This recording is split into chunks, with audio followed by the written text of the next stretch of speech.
Hi, I'm Cara Mae Melton with Care Conscious, and I'm back with Dr. Ann Glass from the Institute of Gerontology with UGA. Right now we're going to talk about retirement communities. There's a lot of confusion around retirement communities. Can you help our family caregivers make sense of this?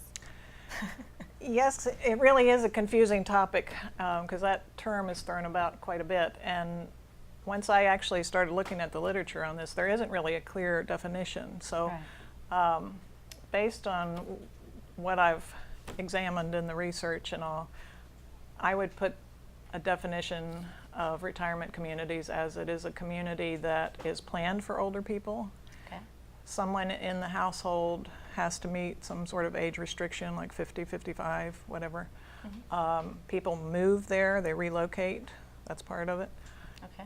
It's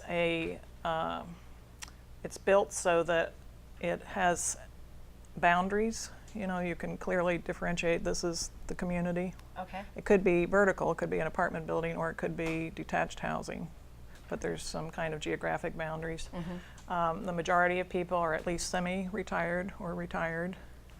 I would say having a common space that brings people together in some way to interact, and also having some kind of shared services and or amenities would be another hallmark of a retirement community. And that each unit within that community has a kitchen, or kitchenette is another requirement I would suggest. Okay. And then what are really the advantages or disadvantages of the different types of retirement communities? Can you get into that a little bit? Yeah, there's quite a broad range, as you can imagine, when you're looking at that definition. One other aspect to the definition might be that, let's say, less than half of the people who live there need services. So that differentiates it from a nursing home or an assisted living facility, because there's a lot of confusion there too. Sometimes those words are used interchangeably and they're not really the same thing, except in the case of the continuing care retirement community, which is a little bit different. We'll talk about that. But within retirement communities, it can range from the active adult leisure-oriented community, like a golf community, or it could be what we call independent living, where people have an apartment, live in an apartment, have their own kitchen and so forth, but maybe they're getting some light housekeeping and somebody's coming to change their linens, and they have transportation available and activities and so forth. So it's like a initial level of support. And then, as I mentioned, you have the continuing care retirement community, and that's actually has independent living and assisted living and nursing home care all on the same campus. So different phases of care depending on how the person ages? Exactly.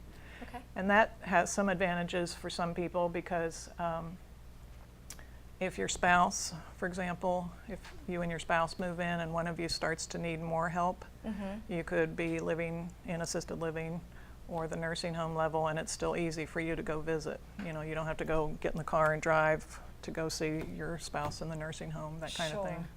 People probably don't like to consider those options or think about having to be split apart based on the different levels of care that they need. And that's true. And in fact, I think it's not uncommon when people are looking at buying into a continuing care retirement community or CCRC that they don't even look at the nursing home side or the assisted living because they don't like to think about that they might have to go into that level of care at some point. Yeah.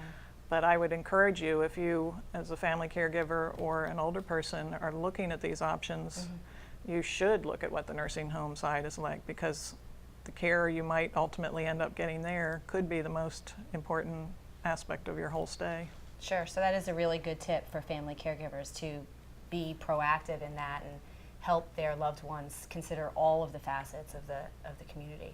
Who's best suited for these types of communities? Well, again, it varies, and I guess one of the main points to consider is that you need to find an environment that's a right fit for you in terms of the level of services and support available. Because if you have too little support, then you're not going to function at your best. If you have too much support, then you're going to become more dependent perhaps than you need to be. So you want something that pushes you a little bit. So finding what's the right fit for you, is important. I think people who would move into retirement communities, it's going to be a small minority of older adults actually that will move, because we know a lot of people want to stay where they are.